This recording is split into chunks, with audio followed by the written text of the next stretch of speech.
Snow hissed under the wagon wheels, the sound sharp in the still air, like paper tearing in the hands of someone who meant it. Eliza Carroway sat in the back, knees drawn close beneath her skirt, a fraying rope looped carelessly around her wrists. It was not tight enough to hurt, but it was meant to remind her she did not come here by choice. The cold slid into her bones, slow and certain, and her eyes, hollow from too many sleepless nights, stayed fixed on the dark line of the mountain that rose beyond the settlement. The wagon driver didn't speak. No one had since dawn. The town's elders had given their verdict in the meeting house 2 days past. She would go to Jonas Hale, the giant in the hills, as punishment for her refusal to marry the man they'd picked for her. "You'll work for him," they'd said. "He'll make you useful again." The words had cut deeper than the sentence itself. The last houses thinned into open ground. Smoke drifted from a few chimneys, fading into the white sky. When the cabin came into view, it seemed more a part of the land than built upon it, rough-hewn logs, a roof darkened with age, snow clinging to the eaves. Jonas Hale stood on the porch, still as the pine posts holding up the overhang. His shadow fell across the steps, his broad shoulders filling the doorway. The wide brim of his hat hid most of his face, but what showed was carved by wind and sun, his skin the color of earth baked in summer. The wagon stopped. The driver hopped down, muttered something neither of them seemed to need to hear, and unhitched the rope from her wrists. Eliza stepped down, boots sinking into snow that had a crust of ice over it. Jonas did not move toward her. He watched her in silence for the space of a breath, then turned without a word and stepped inside, the door left open behind him. It was colder outside than she could bear, but crossing that threshold felt no easier. She gathered her small bundle of belongings, 2 dresses, a shawl, a Bible with a cracked spine, and climbed the steps. Inside, the air was warmer, scented with coffee and wood smoke. A black iron stove hummed in the corner, and from a rocking chair near the fire came the slow creak of wood on wood. Jonas had taken the seat, one hand resting on his knee, the other hanging loose at his side. He did not look at her when she entered. Eliza set her bundle near the wall, feeling the heat reach her cheeks, pricking them almost painfully after the bite of the wind.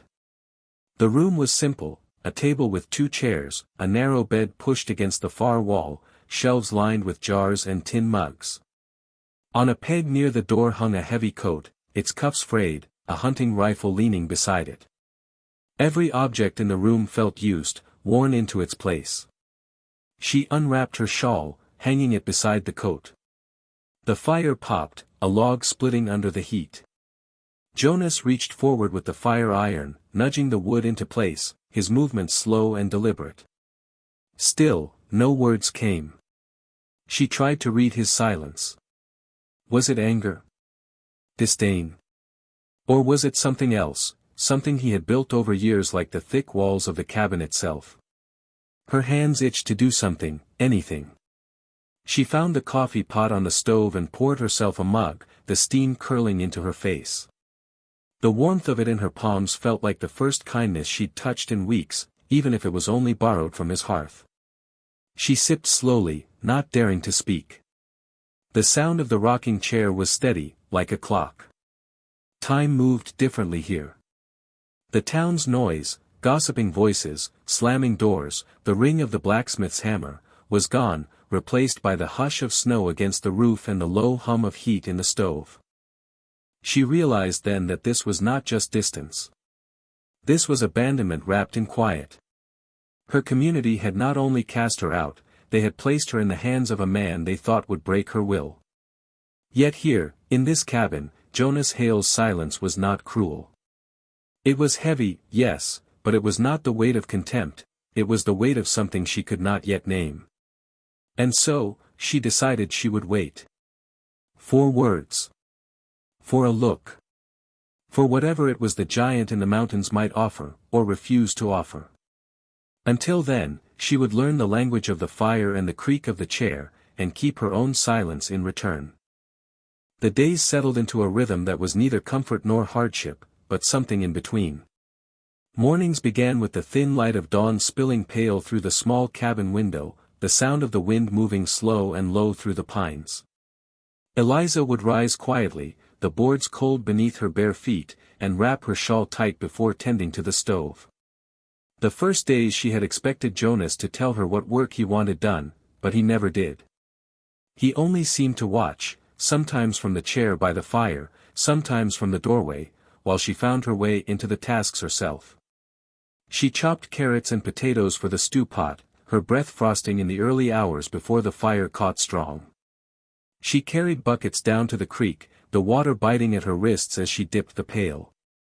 The path back was always slick with frost, the handles cold pressing into her fingers until they ached. When she swept the floors, the dust rose in fine motes that caught the shafts of light like tiny drifting seeds. Jonas would be there sometimes, leaning against the porch rail or the doorframe, arms folded, his eyes on her but his voice held back. At night, she dreamed. Always the same, the heavy air of the church, the black shawls rustling like the wings of crows, the low murmur of women deciding her life before she had even lowered her head to pray. The pine box, her husband's name carved plain into the lid. And afterward, the faces that turned from her when she walked through town, as if her grief carried some sickness they might catch.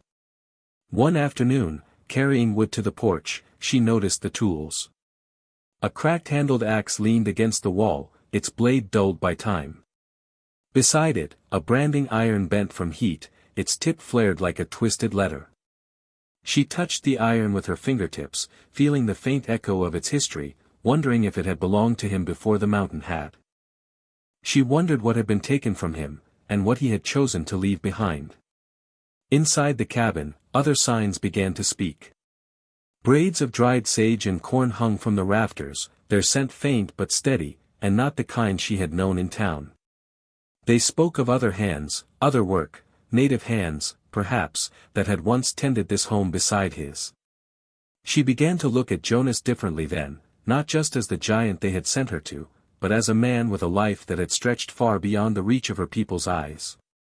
It was in small ways that she began to feel his presence shift.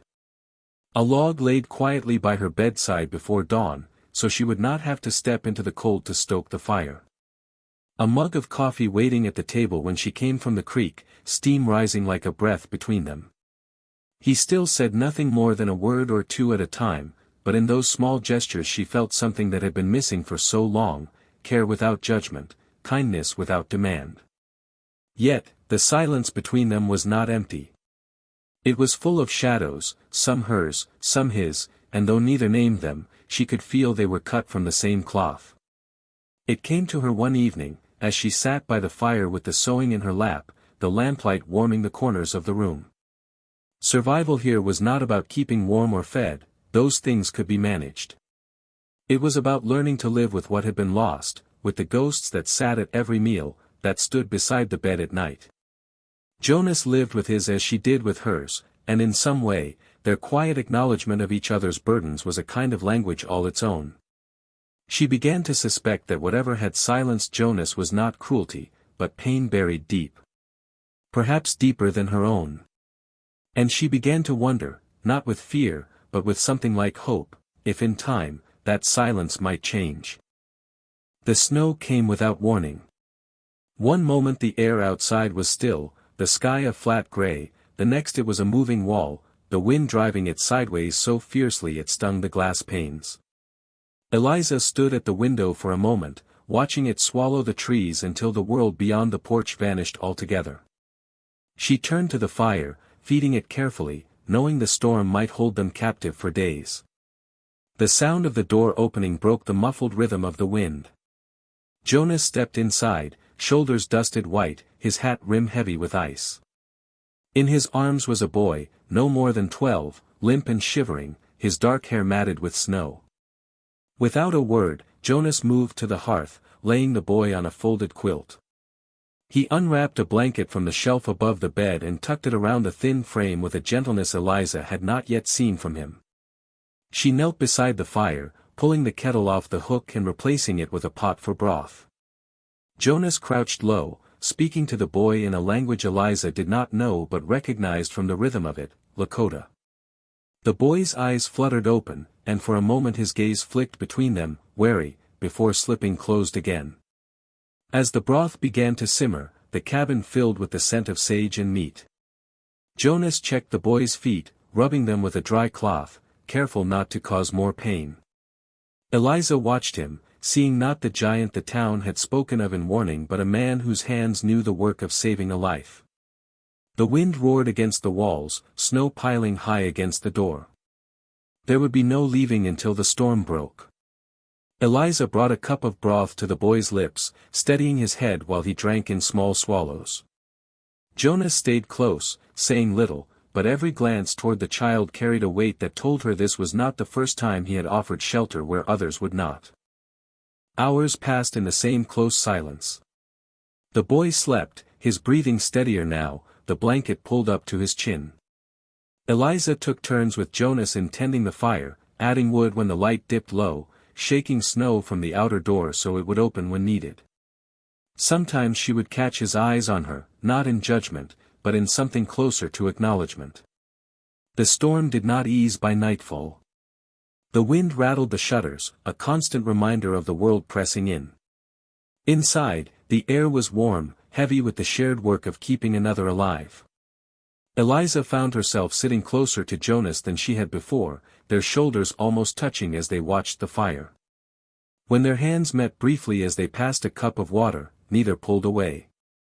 In that long, howling night, she began to understand something the town could not. Jonas's world did not end at the edge of the settlement.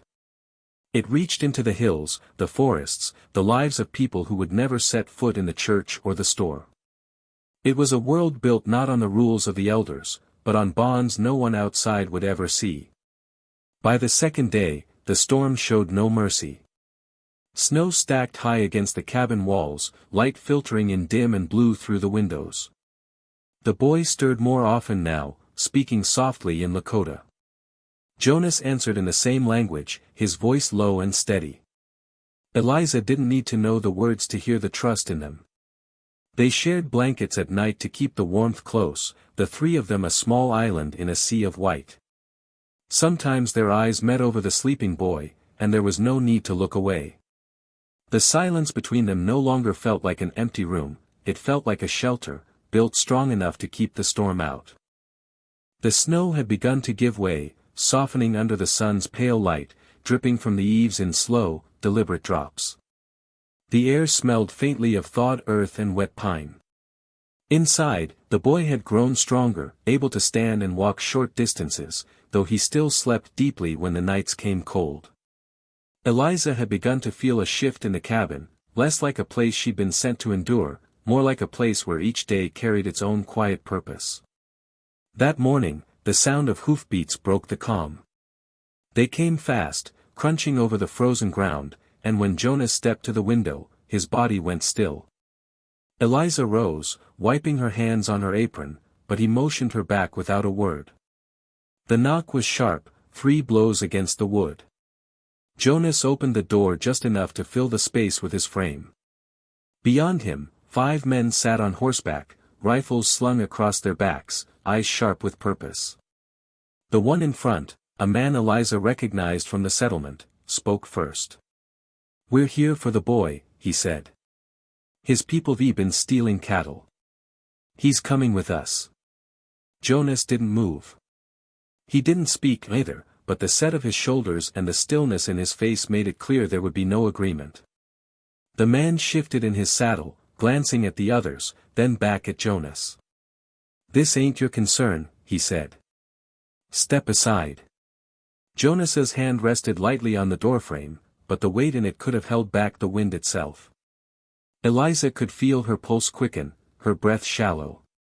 She stood far enough back to remain unseen, but close enough to see the way Jonas's presence alone kept the men from pushing forward. The leader muttered something low, turned his horse, and the others followed, their hoofbeats fading down the trail. When Jonas closed the door, the cabin seemed smaller. The boy stood by the hearth, his eyes dark and unreadable. Eliza wondered what it meant to him to see a man stand like that, without a weapon raised, and still hold his ground. That night, the air inside was heavy, the lamps throwing long shadows across the walls. Jonas sat at the table, sharpening his knife with slow, deliberate strokes. Eliza poured water into the basin, then sat opposite him. For a time, they worked in the same silence they had always known. But it was different now, charged, expectant. It was she who spoke first. She told him of the day her husband died, the slow decline before it, and the weight of sitting beside a man you love while he slips away inch by inch. She told him of the whispers after, the way the women pitied her and the men dismissed her. Of how the town elders had decided her future without asking if she had one of her own. When she stopped, the knife in his hand was still. He set it down, the scrape of metal against wood loud in the quiet. Then, slowly, he told her of the woman he had loved, a Lakota woman with a laugh that could cut through the wind. How she had taught him to braid sage and hang it from the rafters, to read the changes in the clouds before a storm. How she had been taken from him one winter by sickness, and how the world had grown smaller without her. Neither of them spoke for a long while after. The lamp hissed softly, the boys even breathing from the bed filling the rest of the room. When Eliza finally looked up, Jonas was watching her, not with the guarded distance she had come to expect, but with something closer to recognition. They were, she realized, both marked by the same kind of exile. Both had been set apart from the worlds they were born into, left to make something else in the space that remained. And somewhere in that space, something between them had begun to take root, slow and sure, like the thaw outside breaking through the frost. The first green tips of grass had begun to push through the thawing ground, and the air carried the faint, clean scent of wet earth. The snowmelt streamed in narrow rivulets down the hill, and the light stayed a little longer each evening. Eliza felt it in herself too, a loosening, a quiet return of color after the long winter. But the change in the land brought with it the echo of old dangers. The sound of horses came in the late afternoon, sharp against the soft mud. This time, there were more of them. Jonas stepped outside before Eliza could rise from her chair, his stance already telling her what he had seen. She followed to the doorway just in time to see the men scatter toward the barn. A torch arced through the air, landing against the dry hay stacked high inside. In an instant, the fire caught, orange tongues climbing greedily into the rafters. Jonas was moving before she could speak, his long strides carrying him to the barn, the heat already rolling against their faces. Eliza ran after him, skirts catching on the uneven ground, the acrid bite of smoke filling her mouth.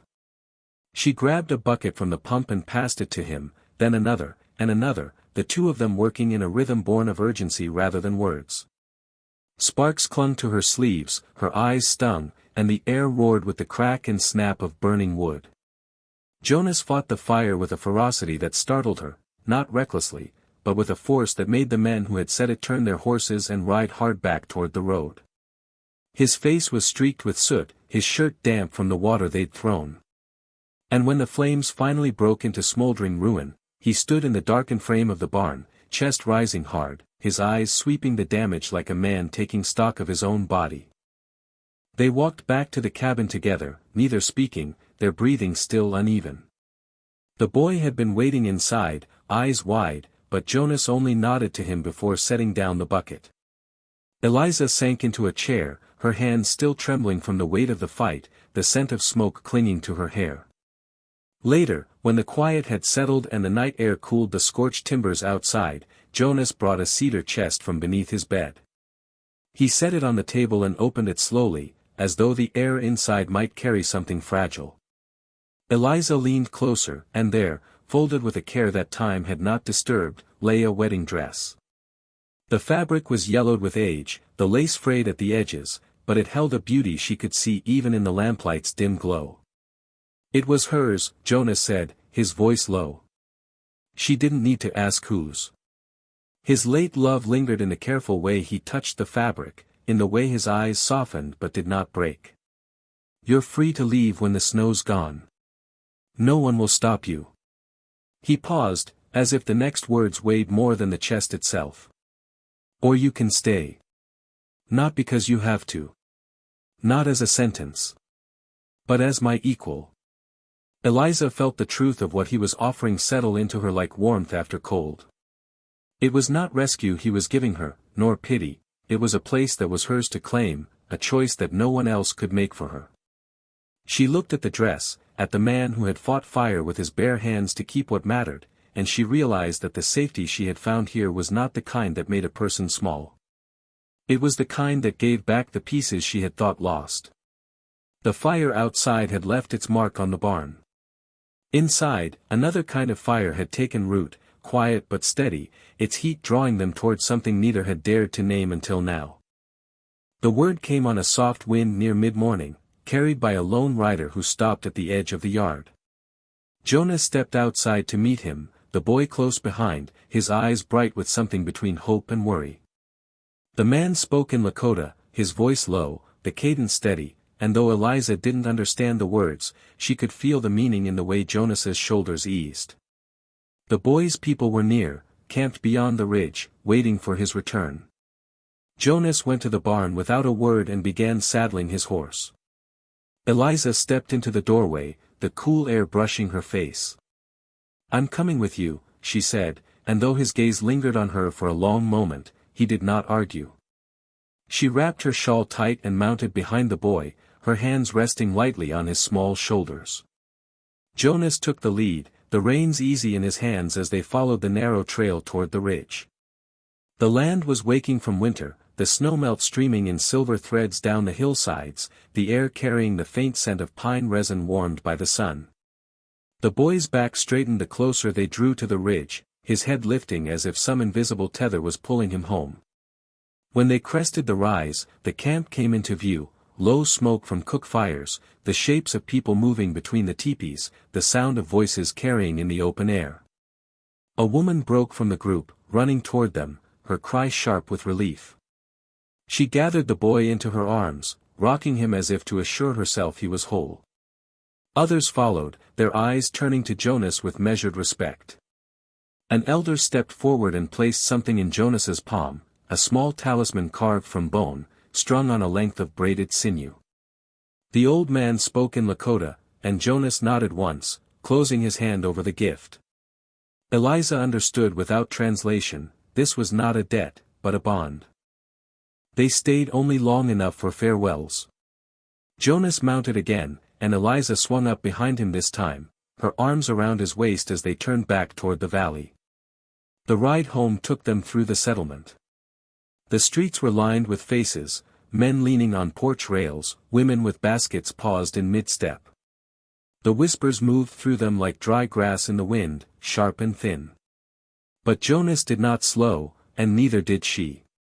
She kept her eyes forward, the steady rhythm of the horse beneath them carrying them past the place where her life had once been decided without her voice.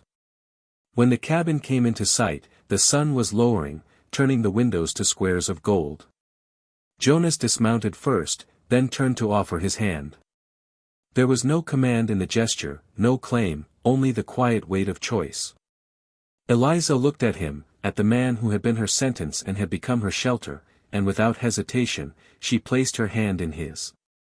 She stepped down into the yard, the cool earth solid beneath her boots, and together they walked toward the door. The fire inside would be waiting, the slow creak of the rocking chair, the scent of coffee curling through the air. She knew then, without need for words, that this was not a life she had been given, but one she had chosen, and in that choice lay all the dignity and love she thought she had lost forever.